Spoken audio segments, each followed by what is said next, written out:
Boa tarde, companheiros. Vamos começar a nossa análise com um tema internacional,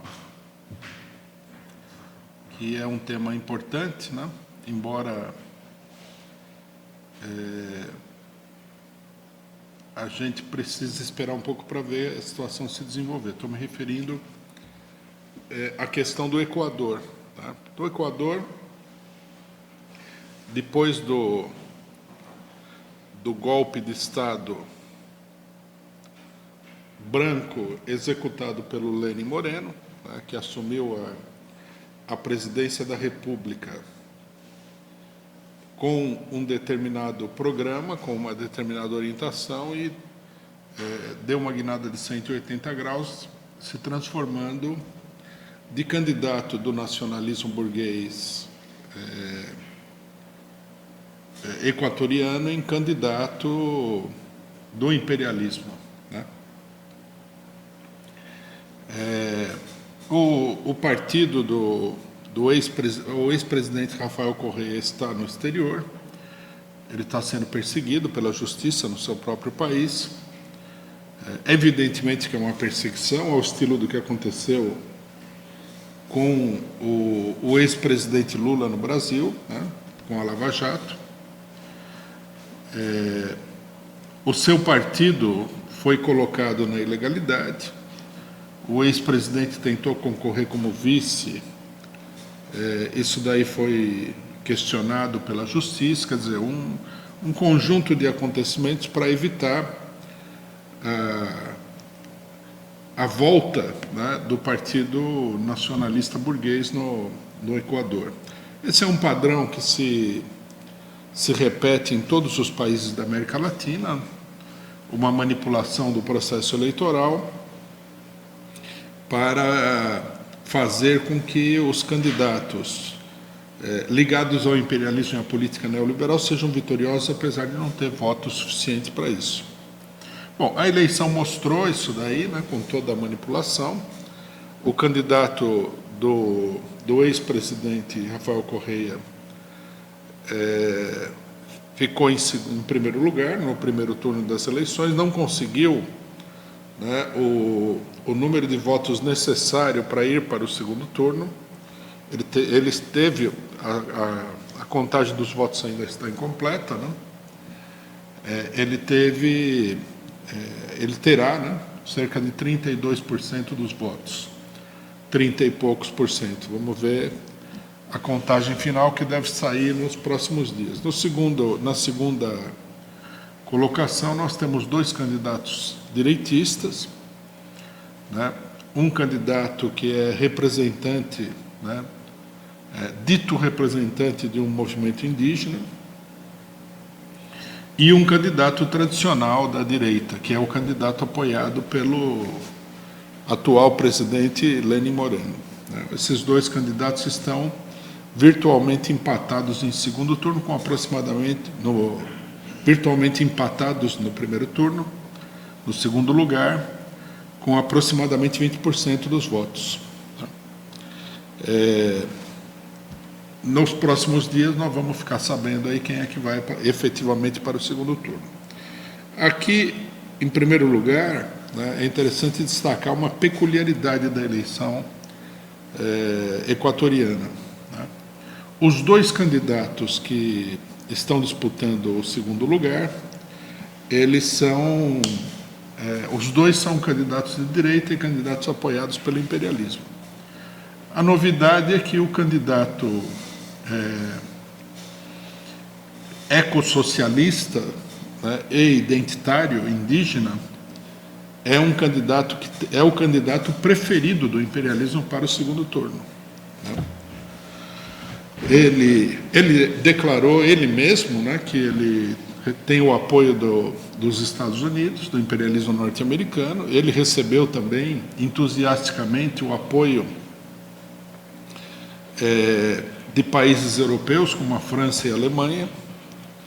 Os embaixadores no Equador desses países se reuniram com ele, prestaram apoio e tudo mais. Quer dizer, ele é um candidato imperialista, pró-imperialista com uma aparência esquerdista. Nós podemos dizer até que, apesar de todo o esforço do governo Biden, ele representa melhor do que qualquer um outro a manobra política da burguesia imperialista com o identitarismo, o ecossocialismo, quer dizer, toda uma pirotecnia, podemos dizer assim, política, né? Eu digo pirotecnia porque é uma coisa puramente para exibição, porque não há nada de socialismo, não há nada de defesa do índio, de nada, né? Tudo isso daí é uma mera aparência, mas ele representa melhor do que qualquer outro candidato esse tipo de corrente, né? Ele é o indígena, acusa todo mundo de ser racista, apesar de que ele é apoiado pelo imperialismo, que é a coisa mais racista que existe no mundo. Ele é ecossocialista, quer dizer, ele é ecológico, também é uma política do imperialismo, né? A ecologia e o ecossocialismo, no caso, tudo isso daí é uma política imperialista. Então, nós temos aí um candidato camuflado de esquerda, né? Entre aspas. Porque já nessa altura dos acontecimentos, esse tipo de programa não é suficiente para caracterizar ninguém como esquerdista. E esse candidato, efetivamente, não tem nada de esquerdista. Ele apoiou o golpe contra o ex-presidente Rafael Correia, apoiou as medidas repressivas, apoia os golpes em outros países da América Latina e é abertamente pró-imperialista. O que é interessante nesse candidato é que ele revela o caráter reacionário, profundamente reacionário, dessas políticas da esquerda pequeno-burguesa, né? A política identitária e a política dita ecossocialista.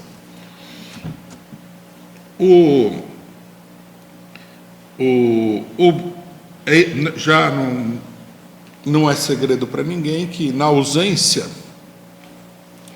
de resultados mais concretos no que diz respeito às condições de vida da população, o imperialismo nos Estados Unidos, mas também nos outros países da Europa, vai lançar mão cada vez mais intensamente da demagogia, né, com determinados setores oprimidos através da política identitária.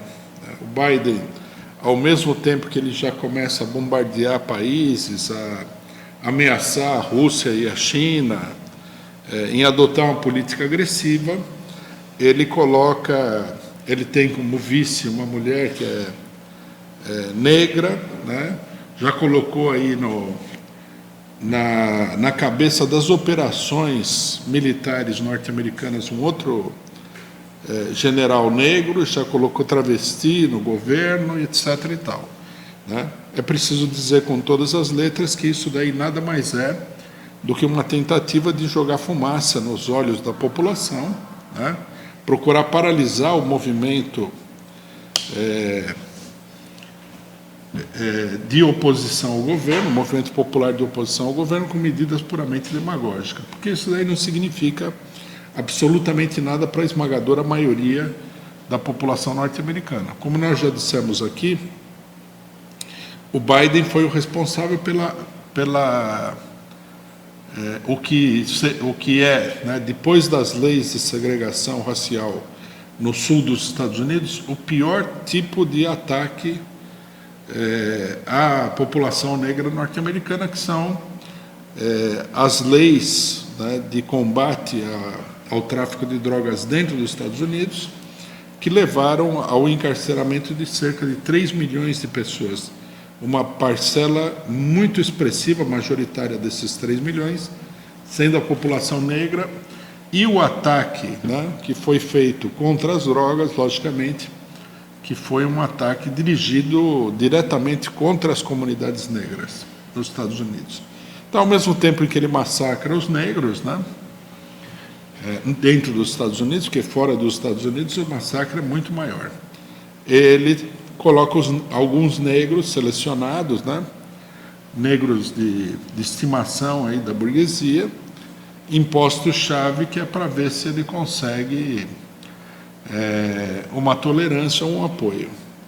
E no caso equatoriano, essa política está se reproduzindo de uma maneira bastante intensa também, né?